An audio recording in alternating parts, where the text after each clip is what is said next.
नमस्ते, आप सभी का स्वागत है आज के इस कार्यक्रम में और आज हमारे साथ जुड़ रहे हैं ओंकार चौधरी जी। मैं स्वागत कर रहा हूँ नमस्कार। ओंकार जी का जयपुर डायलॉग्स पर एक बार पुनः।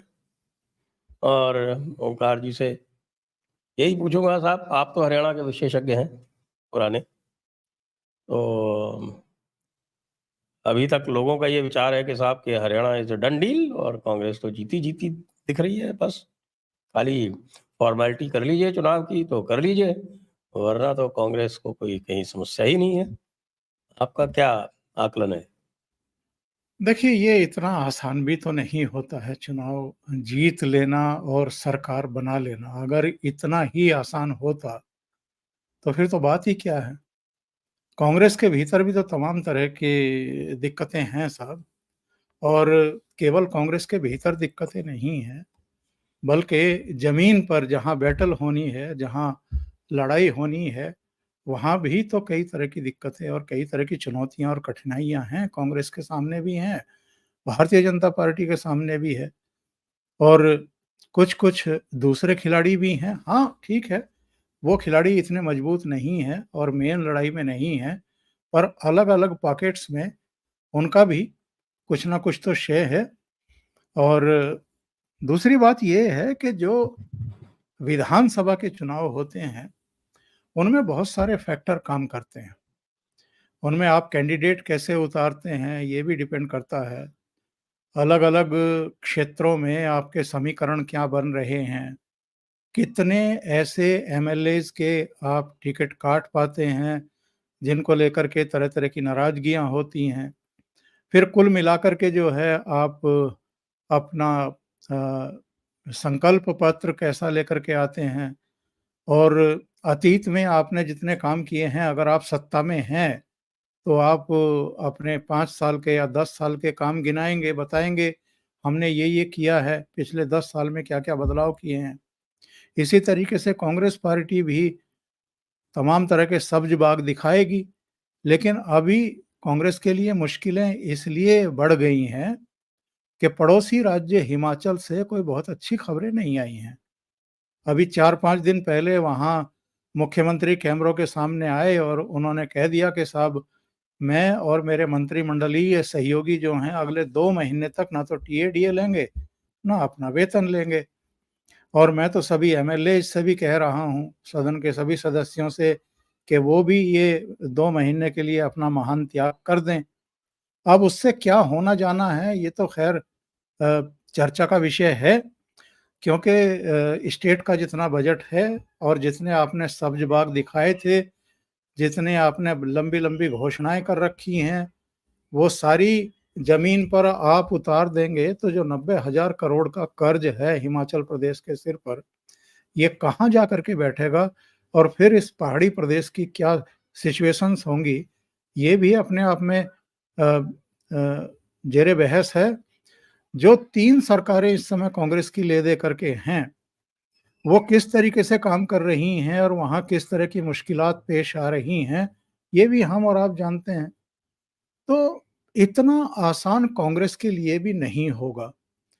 हरियाणा में ठीक है, लोकसभा चुनाव में 5 सीटें कांग्रेस ने जीती हैं, तो 5 भारतीय जनता पार्टी ने भी जीती हैं। यानी इतनी बुरी हालत में भारतीय जनता पार्टी नहीं है, जितनी बुरी हालत में जो है बीजेपी के मानी पास जाती। 44 सेगमेंट थे लोकसभा में। जी हाँ, तो 90 और में से आप 44 और सीटों। कांग्रेस के पास कितने थे? क्योंकि कुछ तो अन्य छोटे-मोटे दलों ने भी निकाले होंगे ना? नहीं, मैंने देखे नहीं है, तो मैं कोई फिगर बता नहीं पाऊँगा। लेकिन 44 उनके पास हैं 90 में से, तो ज़ाहिर है कांग्रेस के पास कम ही होंगे, उससे ऊपर तो नहीं हो सकते हैं। तो ये कुछ में तो आम आदमी पार्टी का भी कुरुक्षेत्र में था, वहाँ उनकी कोई बहुत बुरी हार नहीं हुई है। अंतर जो है नवीन जिंदल और गुप्ता में कम ही था, बहुत बड़ा अंतर नहीं था। बहरहाल मेरा कहना ये है कि अगर लोकसभा चुनाव में ये स्थितियाँ रही हैं, ये ठीक है कि 10 साल की एंटी इनकम्बेंसी का सामना इस समय भारतीय जनता पार्टी को करना पड़ रहा है। लेकिन बहुत सारे फैक्टर हैं जो काम करेंगे। कांग्रेस की जो अंदरूनी दिक्कतें हैं, वो भी निकल करके सामने आती ही रहती है ना।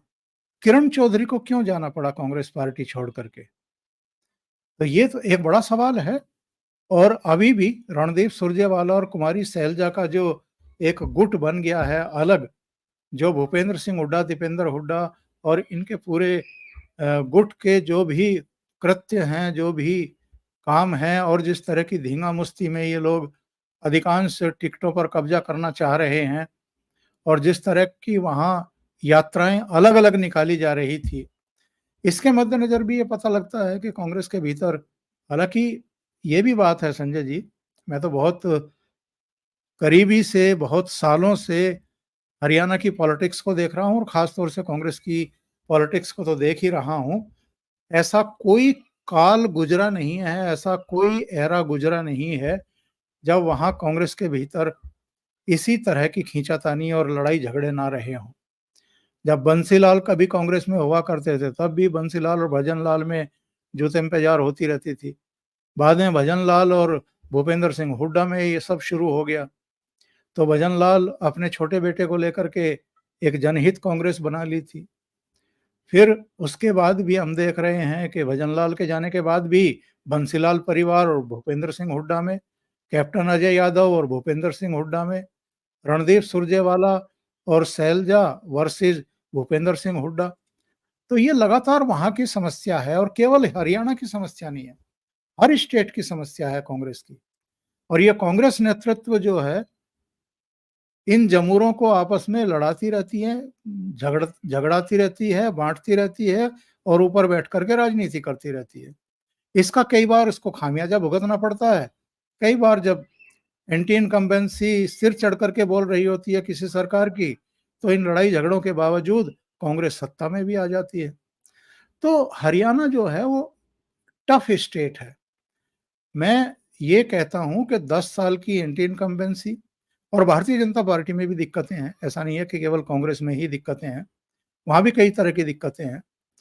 तो वो चीज़ें जो हैं, अगर वहाँ भी उसको एंटी इनकम्बेंसी का सिर चढ़ कर के अगर बोली, तो भारतीय जनता पार्टी लूज़ कर सकती है और कांग्रेस सत्ता में वापसी कर सकती है 10 साल बाद। लेकिन मेरा ये मानना है कि भारतीय जनता पार्टी की हालत सत्ता से बाहर होने पर भी, स्थिति में भी वैसी तो नहीं होने जा रही है, जैसी कांग्रेस की हालत हुई थी 2014 में। केवल 15-16 सीटों पर सिमट गई थी। उदाहरण ले लें मध्य प्रदेश और छत्तीसगढ़ का। पूरी दुनिया कह रही थी मध्य प्रदेश और छत्तीसगढ़ में कांग्रेस जो है वो एक तरफा जीत रही है। तो अब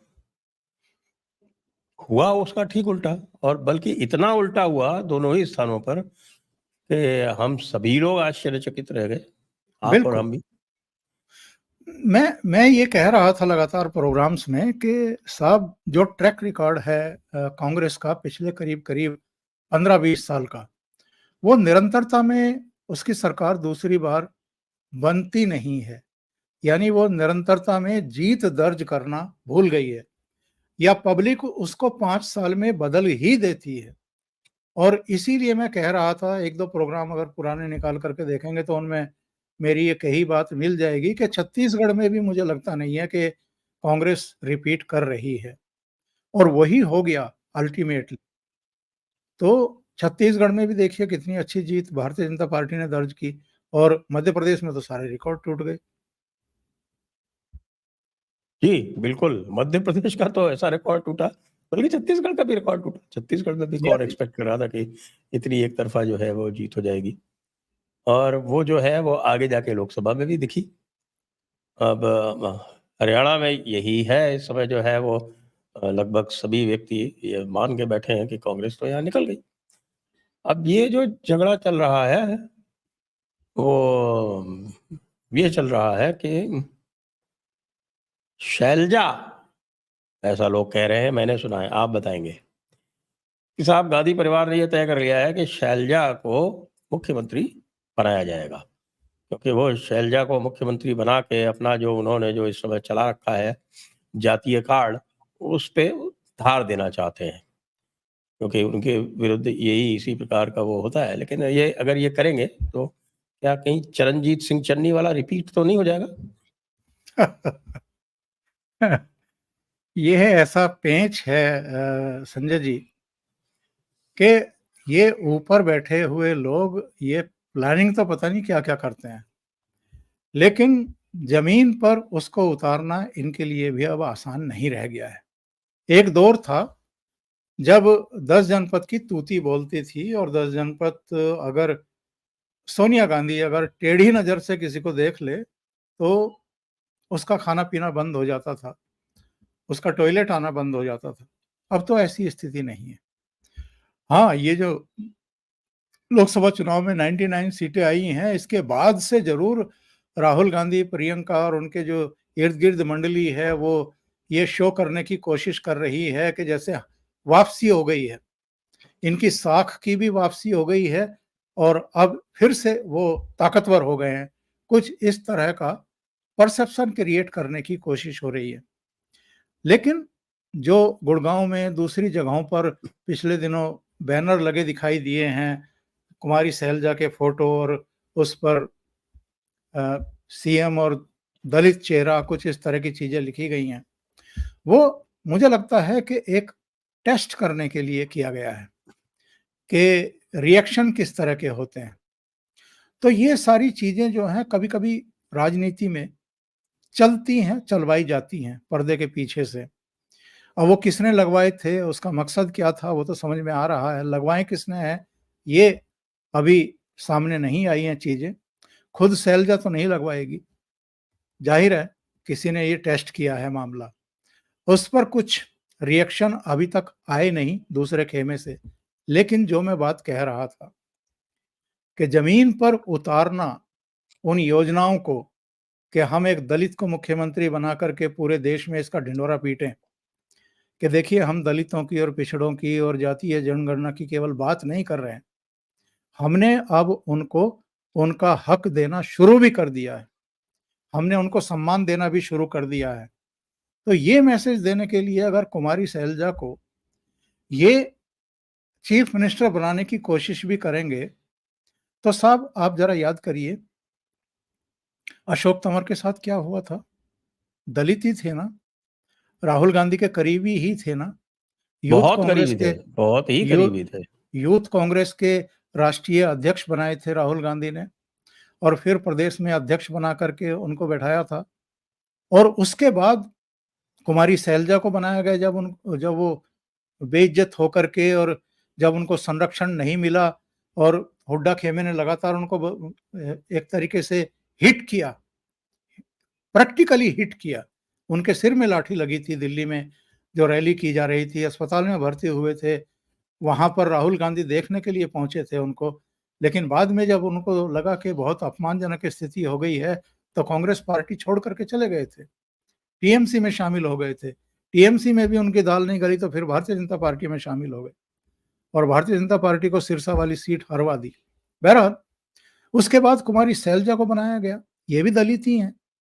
उनका क्या हश्र हुआ, उनको बर्दाश्त किया क्या हुड्डा परिवार ने और इनके पूरे खेमे ने?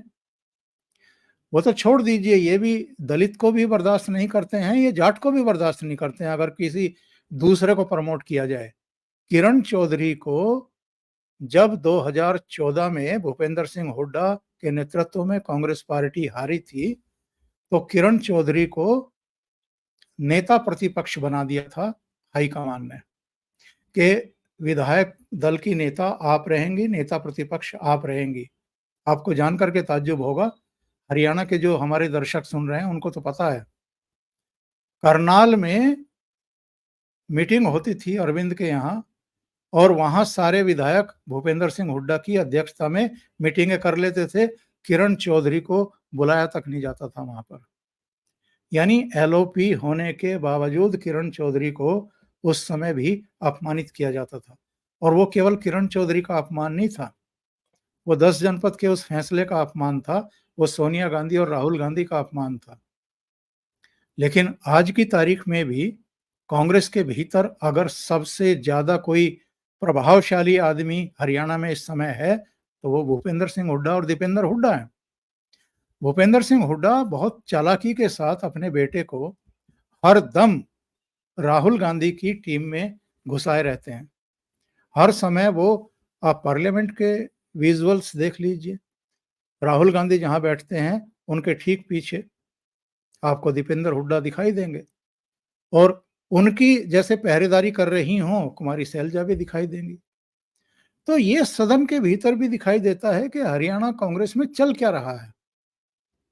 ये सारा कुछ धरातल पर उतारना, कुमारी सैलजा को चीफ मिनिस्टर बनाना बिल्कुल आसान नहीं होगा अगर कांग्रेस को बहुमत मिल जाता है। अगर कांग्रेस को बहुमत मिल जाता है तो जहां तक मैं हरियाणा के जाटों की मानसिकता के बारे में जानता हूं, यदि उनको तनिक भी अंदेशा हुआ कि शैलजा को उनके वोटों की कीमत पर बैठाया जा सकता है, तो वो तो फिर कुछ और भी ढूंढ सकते हैं। ऑप्शन तो है, चौटाला को वापस जिंदा कर दें, कुछ कर दें। ओम प्रकाश चौटाला का एक तो उम्र, एक स्वास्थ्य, और 10 साल की जो सजा भुगत करके आए हैं वो तो चीफ मिनिस्टर बनेंगे नहीं अभी संजय जी। और उनके बेटे अभय चौटाला, उनकी छवि उस तरह की नहीं है मतदाताओं के मन में, तो वहां तो उतनी गुंजाइश मुझे नहीं दिखाई देती है। और पिछले विधानसभा चुनाव और पिछले लोकसभा चुनाव, उनमें अगर इंडियन नेशनल लोकदल का परफॉर्मेंस देखें तो वो भी इस चीज की गवाही नहीं देता है, इस बात के संकेतक नहीं है कि इस विधानसभा चुनाव में भी इनका कुछ होना जाना है। और उस खानदान के ही अजय चौटाला के बेटे दुष्यंत और दिग्विजय, उन्होंने पिछली बार 10 सीटें जीत ली थी, और वो भी इसलिए जीत ली थी कि एक घटना हुई थी। जी। ओम प्रकाश चौटाला ने कुछ ऐसा कर दिया था जिसकी वजह से उनके समर्थक जाटों में ही नाराजगी हो गई थी, और उन्होंने अजय चौटाला के बेटों की बनाई हुई जननायक जनता पार्टी को वोट दे दिया था नाराजगी में। तो इस बार वो सिचुएशन अब ओम चौटाला के साथ भी नहीं है। दुष्यंत भी चूंकि करीब 4.5 साल तक डिप्टी चीफ मिनिस्टर रहे भारतीय जनता पार्टी में, और उन्होंने कुछ खास ऐसा करके दिखाया नहीं अपनी बेल्ट के लिए भी, अपने उनके एमएलए भी। आप देखिए आज वो बबली जो टोहाना से जीत करके आए थे, सुभाष बराला को हरा करके, वो भारतीय जनता पार्टी में शामिल हो गए। इनके एक-एक करके सारे एमएलए टूट रहे हैं, वो भारतीय जनता पार्टी का रुख कर रहे हैं या कांग्रेस में जा रहे हैं। तो दुष्यंत चौटाला भी लीडरशिप के तौर पर और संगठनकर्ता के तौर पर प्रामाणिक साबित नहीं हुए हैं। अभय चौटाला की छवि ठीक नहीं है, और जो उनका समर्थक जाट है, उनकी बेल्ट का जाट भी है, वो भी थोड़ा दिग्भ्रमित है इन चीजों को लेकर के कि चौटाला फैमिली को ताकत दी जाए कि नहीं दी जाए। इसलिए कम से कम उस पॉइंट पर मुझे लगता है कि भूपेंद्र हुड्डा जो है वो, और इसीलिए ये लोग कोई चेहरा घोषित करके नहीं जा रहे हैं, ये भूपेंद्र हुड्डा को भी आगे नहीं कर रहे हैं कि जो बाकी के लोग हैं, जो बाकी के वोटर हैं, गैर जाट हैं, उनके वोट भी हमें किसी तरीके से मिल जाएं। अब हर जगह तो 90 की 90 सीटों पर तो जाट खड़े होंगे नहीं, जाहिर है अलग अलग कास्ट के लोगों को लाया जाएगा, अलग अलग जिलों में अलग अलग सीटों पर। तो कांग्रेस को उन सबके भी वोट चाहिए, तो अभी से वो अपने पत्ते खोल करके नहीं चल रहे हैं। लेकिन जिस तरह की बयानबाजी हो रही है कांग्रेस के भीतर से, तो वो जो रस्साकसी है उससे लोग हिंट तो ले ही लेते हैं कि भाई कौन प्रभावी भूमिका में है, कौन चीफ मिनिस्टर बन सकता है। अगर हरियाणा के लोगों के मन में ये बात है कि हमें अब ये 10 साल के शासन का अंत करना है और विकल्प तलाश करना है, तो मैं निसंकोच और बिना किसी हिचक के कहूंगा कि विकल्प सिर्फ और सिर्फ कांग्रेस पार्टी ही होगी। पर उसमें अब ये देखना होगा कि चीफ मिनिस्टर कौन बनता है। जी, ये और ये जो आप कह रहे हैं, देखिए 2014 में तो मोदी वेव थी, और 2019 में लोकसभा में जाट वर्सेस अदर्स का एक जबरदस्त गठजोड़ हुआ। जो कि विधानसभा चुनाव आते-आते थोड़ा ढीला पड़ गया। यानी कहाँ ये 75 सेगमेंट जीते थे और विधानसभा आते-आते 40 सेगमेंट पे रुक गए। इसका उल्टा भी हो सकता है। देखिए, लोकसभा क्या चुनाव वापस में जाट वर्सेस अदर्स की स्थिति बन सकती है? इसकी संभावना अभी है, पर उतनी स्ट्रांग नहीं है जितनी 2019 में थी। क्योंकि 2016 में कुछ घटनाएं घटी थी हरियाणा में, और वो जाट आरक्षण को लेकर के जो हिंसा हुई थी, उसमें कई जिलों में गैर जाटों के जो प्रतिष्ठान थे, उनको आग लगा दी गई थी, उनको लूटा गया था, बड़ी व्यापक हिंसा हुई थी। तो जाटों के खिलाफ उस समय एक तरीके से जो बाकी की सारी बिरादरियां थी, वो एकजुट हो गई थी, इकट्ठा हो गई थी, और उन्होंने ये फैसला किया था कि हम भारतीय जनता पार्टी को ही वापस सत्ता में लेकर के आएंगे। तो भी केवल 40 सीटें भारतीय जनता पार्टी की आई थी, और एक उनको ये 40 जो सीटें आई थी, इनका रीजन वाइज ब्रेकअप क्या था?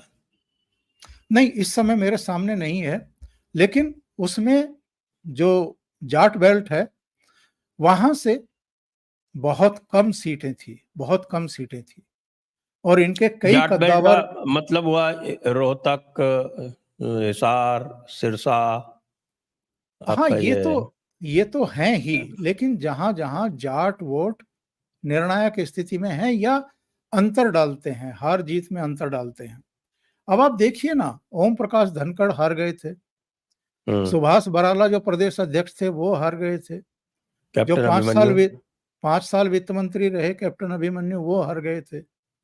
तो कई जाट, बड़े जाट नेता भारतीय जनता पार्टी के, वो 2019 में हार गए थे। तो ये सारी चीजें इसके बावजूद हुई थी कि वो जाट और नॉन जाट की जो राजनीति थी, उसने भारतीय जनता पार्टी को संबल तो दिया, लेकिन जो उनके खुद के जाट चेहरे थे, उनको हरवा दिया। जी। अहिरवाल की क्या स्थिति रहेगी इस बार? देखिए, अहिरवाल का डिपेंड करेगा कि कैप्टन अजय यादव की जो फैमिली है, हालांकि जो लालू यादव के दामाद हैं, इनके बेटे, उनको टिकट दिए जाने की चर्चाएं चल रही हैं कि कैप्टन अजय यादव तो चुनाव नहीं लड़ेंगे, पर उनके बेटे को वहां टिकट दिया जाएगा। लेकिन राव इंद्रजीत सिंह की बेटी को भी टिकट देने की बात बीजेपी के भीतर से चल रही है, और ये मोटे तौर पर तय हो गया है कि हरियाणा में वो पैरामीटर्स लागू नहीं किए जाएंगे जो अन्य राज्यों में कई बार किए जाते हैं, कि भाई सेंटर में अगर किसी के पिताजी हैं, भाई हैं या दूसरे लोग हैं और मंत्री भी हैं, तो उनको उस तरीके से तरजीह ना दी जाए। इस बार भारतीय जनता पार्टी में पहली बार उधर कुलदीप बिश्नोई के बेटे भव्य बिश्नोई को भी टिकट देने की बात चल रही है। इनके राव इंद्रजीत की बेटी को देने की बातचीत चल रही है। किरण चौधरी की बेटी श्रुति चौधरी को भी टिकट देने की बात चल रही है। तो ये जो परिवारवादी, वंशवादी पार्टियां, ये चेहरे हैं, उनकी अगली संतानों को भी, हालांकि श्रुति चौधरी तो मेंबर ऑफ पार्लियामेंट भी रह चुकी हैं और भव्य बिश्नोई भी एमएलए रह चुके हैं, पर राव इंद्रजीत की बेटी संभवतः पहली बार चुनाव लड़ने जा रही है। तो ये सब इस बार वहां देखने को मिलेगा। अहीरवाल में भारतीय जनता पार्टी उतनी मजबूत तो कभी रही नहीं है, पर हाँ, वहां से उसको सीटें मिलती रही हैं। और राव इंद्रजीत इस बार भी जब उनको राज्य मंत्री का दर्जा दिया गया, तो उनकी तरफ से बयान आया था कि तीसरी बार भी मुझे राज्य मंत्री ही बनाया जा रहा है। तो कहीं थोड़ा सा एक नाराजगी का भाव उनकी तरफ से देखने को मिला है, पर एक बेल्ट है जिनमें उनका ठीक ठाक प्रभाव माना जाता है। तो वहां फिर वही बात मैं कहूंगा संजय जी, ये सारी चीजें अपनी जगह हैं, लेकिन जो जी। 10 साल की एंटी इनकम्बेंसी होती है, वो चाहे हाँ, अहिरवाल वो तो हो, जाटलैंड हो, वो कोई भी बेल्ट हो, वहां उसका असर आपको दिखाई देगा ही देगा। बिल्कुल देगा। और वो एंटी इनकम्बेंसी जो है वो खट्टर जी को हटाने के बाद भी कम नहीं हुई दिखती है। आपने नायब सिंह सैनी को बना दिया, लेकिन खट्टर जी वैसे तो उनका बड़ा साफ सुथरा शासन था, लेकिन फिर भी एंटी इनकम्बेंसी तो बन ही जाती है। जब मोदी के खिलाफ बन गई तो फिर खट्टर साहब तो चीज ही क्या है। नहीं, खट्टर साहब एज ए पर्सन और एज ए कहना चाहिए कि एडमिनिस्ट्रेटर वो ठीक थे। मतलब ईमानदार उस मायने में कि भाई कोई बड़ा ऐसा उनके ऊपर दाग नहीं लगा भ्रष्टाचार का, और जो नौकरियां दी भी गई हैं जो वो मेरिट पर दी गई हैं। पहले जो वो खर्ची और पर्ची की बड़ी चर्चाएं हुआ करती थी हरियाणा में, तो वो नहीं, उस आधार पर नियुक्तियां नहीं हुई। और अगर भारतीय जनता पार्टी के खिलाफ कोई एक कारण होगा इन चुनाव में, तो वो कारण ये भी होगा कि भाई जो लड़के पढ़ते नहीं हैं, जिनको हम उद्दंडी कहते हैं, और जिसके बेस पर ये आरक्षण का, जाटों को आरक्षण का आंदोलन खड़ा कर दिया गया था, ये सब वही परिवार तो जुटे हुए थे जिनके बच्चे पढ़ते नहीं हैं और जिनको लगता है कि अगर आरक्षण हो जाएगा तो उनके बच्चों को भी सरकारी नौकरी। हरियाणा में एक बड़ा रोग है, पता नहीं पहले मैंने कभी जिक्र किया कि नहीं किया। हर घर को ये चाहिए कि एक सरकारी नौकर हमारे यहाँ से जरूर लग जाए।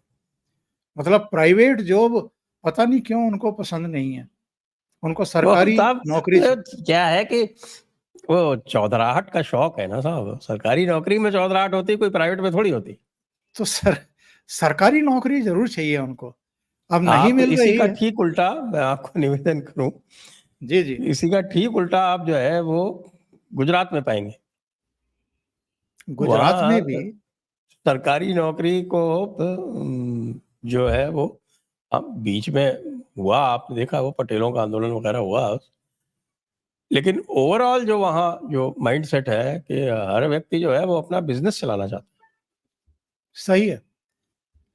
एक दौर में मैं जब चंडीगढ़ गया था तो बंसीलाल मुख्यमंत्री थे। बंसीलाल कभी कभी मजाक में ये कहते थे कि पंजाब और हरियाणा कभी एक ही थे, 1966 में अलग हुए, और दोनों का माइंडसेट एकदम अलग है। हमारे यहाँ का कोई इंटीरियर का आता है तो वो कहेगा कि साहब मेरे छोरे को जो है कहीं कंडक्टर लगवा दे या सिपाही भर्ती करवा दे। और पंजाब में अगर कोई आकर के मुख्यमंत्री से मिलेगा तो वो कहेगा कि साहब हमारे बच्चे का जो है कनाडा का या यूएस का जो है वीजा लगवा दो। तो सोच में अंतर। हरियाणा का जो माइंडसेट है, हालांकि बहुत सारी चीजें चेंज हो रही हैं, और अब हरियाणा में भी पहले तो कहा जाता था कि बस हरिद्वारी लाल ही है पढ़ा लिखा जाट, बाकी तो कोई नहीं है, पर अब ऐसा नहीं है। अब तो बहुत पढ़े लिखे लोग हैं और बहुत ऊंचे स्थानों पर हैं देश की, और देश में और विदेशों में भी बहुत अच्छी जगह अब लोग पहुंचे हुए हैं। और फोर्सेस में तो खैर हरियाणा का कंट्रीब्यूशन बहुत ही बड़ा है।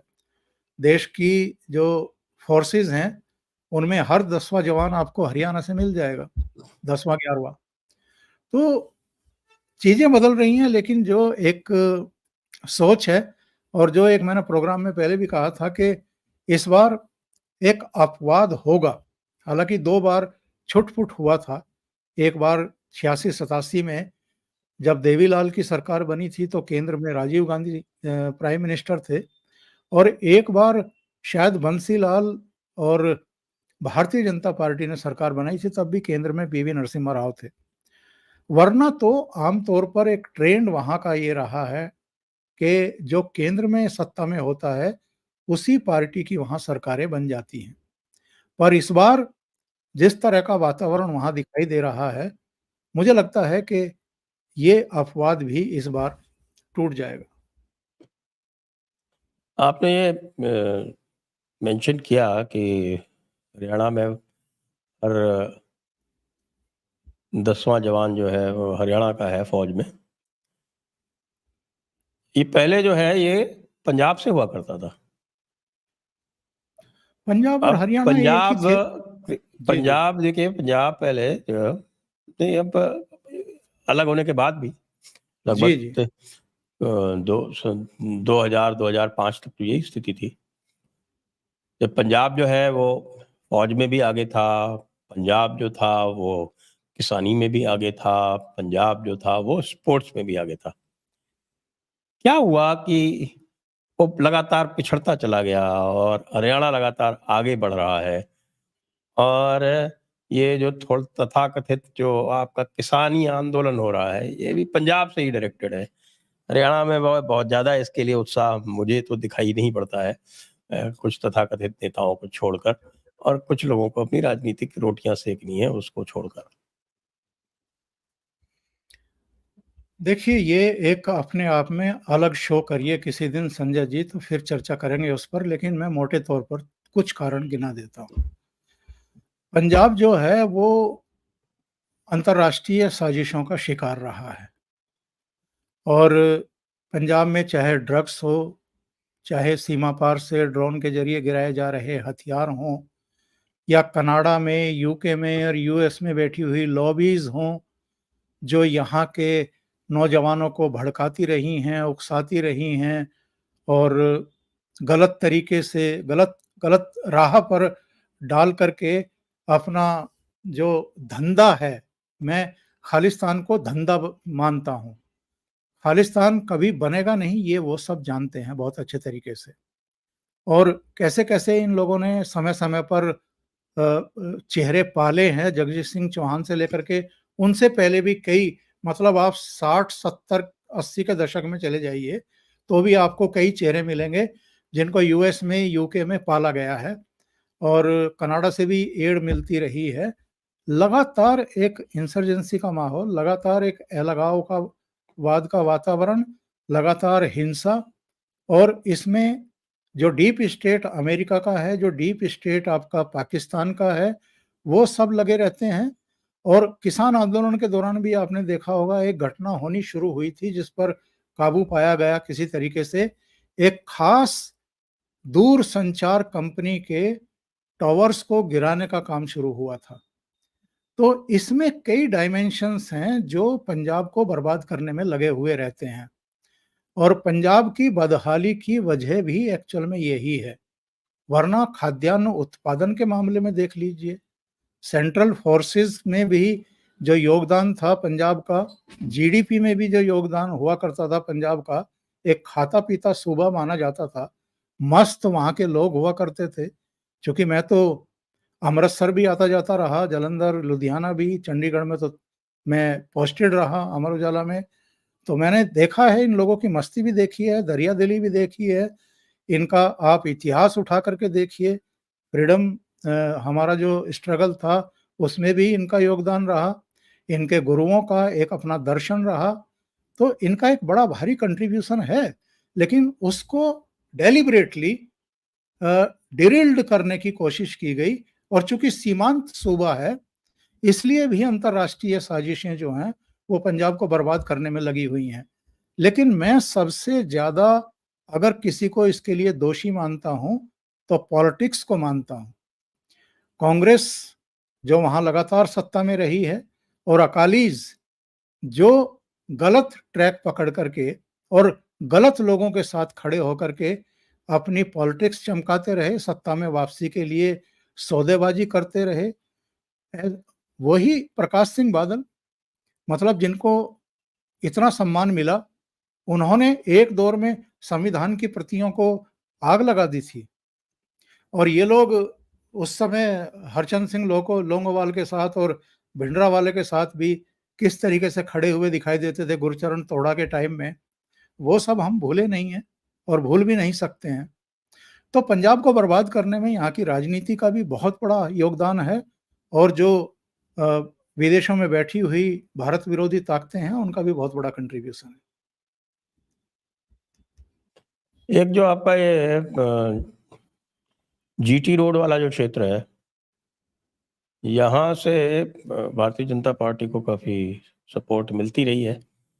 और दूसरा हीरवाल का क्षेत्र है, तीसरा ये आपके फरीदाबाद का जो नॉन मुस्लिम क्षेत्र है, ये नीचे वाला जितना भी आपके दिल्ली के नीचे वाला जो नॉन मुस्लिम क्षेत्र है वहां से मिलती रही है। तो यहाँ पर भी एंटी इनकम्बेंसी का फर्क पड़ेगा। देखिए, होगा तो हर जगह, कहीं थोड़ा तीव्र होगा, कहीं थोड़ा कम होगा। और अगर लोगों ने मन बना लिया होगा कि हम अब भारतीय जनता पार्टी को विश्राम देंगे, विपक्ष की भूमिका देंगे, तो वो हर जगह दिखाई देगा संजय जी आपको। आप कितनी मिनिमम सीटें सोचते हैं कि बीजेपी ला सकती है? देखिए, अगर बीजेपी सत्ता से बाहर होती है और कांग्रेस सत्ता में वापसी करती है, तो भी मैं मान करके चलता हूं कि भारतीय जनता पार्टी को 25 के आसपास सीटें आनी चाहिए। माइनस प्लस 3 सीटें आप ले लीजिए। जी, 25 प्लस माइनस 3। तो आइए थोड़े 2-3 क्वेश्चंस आए, उनको ले लेते हैं। एक मनीष जी पूछ रहे हैं, स्क्रीन पे दिखाएं क्वेश्चन को। मनीष कह रहे हैं कि सर, इतने डरे हुए व्यक्ति को क्यों वोट दें? एक फिल्म स्वयं के एमपी की ये रिलीज नहीं कर पा रहे हैं, बड़े बड़े कार्यों और गरीब हिंदुओं की ये क्या सुध लेंगे?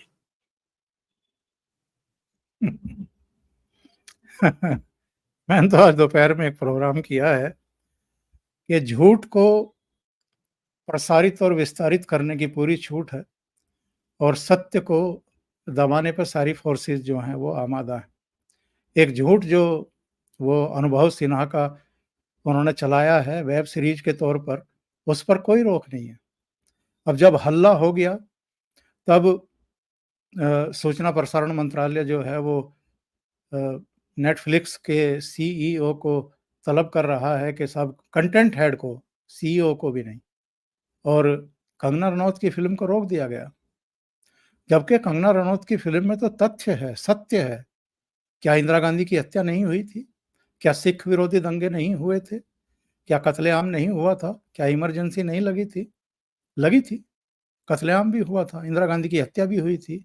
2 सिख सुरक्षा कर्मियों सतवंत और बेअंत ने ही हत्या की थी। इनमें एक जट सिख था, एक रामदासिया था, बेअंत। तो ये तथ्य हैं।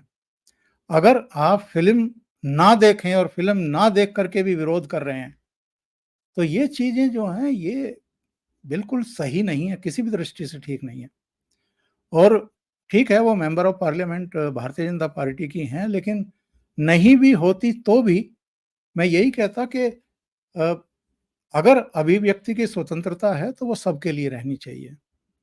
केवल इसलिए कि कुछ लोग इसलिए विरोध कर रहे हैं इस चीज़ का कि भई उनको वोटों का नुकसान ना हो जाए, या तब 80 के 90 के दशक में जो सिचुएशन थी, वो आज चेंज हो गई हैं उनके लिए, तो इसलिए आप विरोध कराना शुरू करें, तो ये तो ठीक नहीं है। और गवर्नमेंट का पता नहीं कितना हस्तक्षेप रहता है कि नहीं रहता है। एक प्रमाणन बोर्ड है, पर प्रमाणन बोर्ड में आपने कैसे लोग बैठा रखे हैं, इसके ऊपर भी तो डिपेंड करता है। इस पर भी तो सवाल उठते हैं। प्रमाणन बोर्ड के ओटीटी के ऊपर लागू नहीं होता है, यही तो एक्सक्यूज है। जी, जी। इसी एक्सक्यूज से पे तो चला रहे हैं। आइए नेक्स्ट ले लेते हैं। केशव अग्रवाल, सर, अगर कांग्रेस आई तो वहां के हिंदुओं का क्या होगा? कैसे झेलेंगे कांग्रेस को 5 साल तक?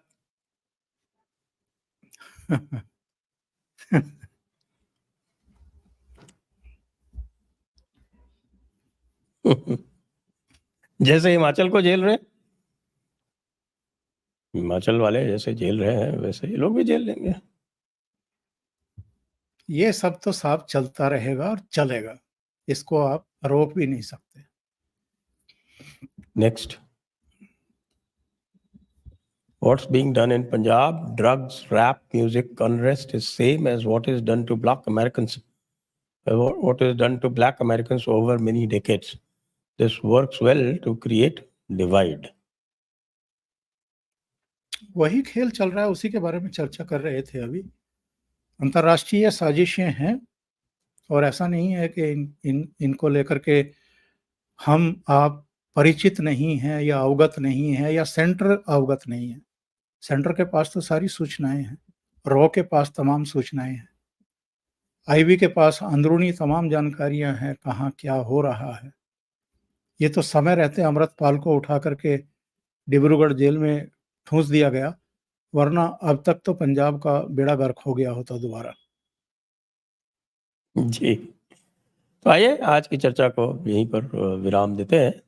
आप सभी दर्शकों को बहुत-बहुत धन्यवाद। ओंकार जी को बहुत-बहुत धन्यवाद। जय हिंद, जय भारत, वंदे मातरम। जय हिंद, वंदे मातरम।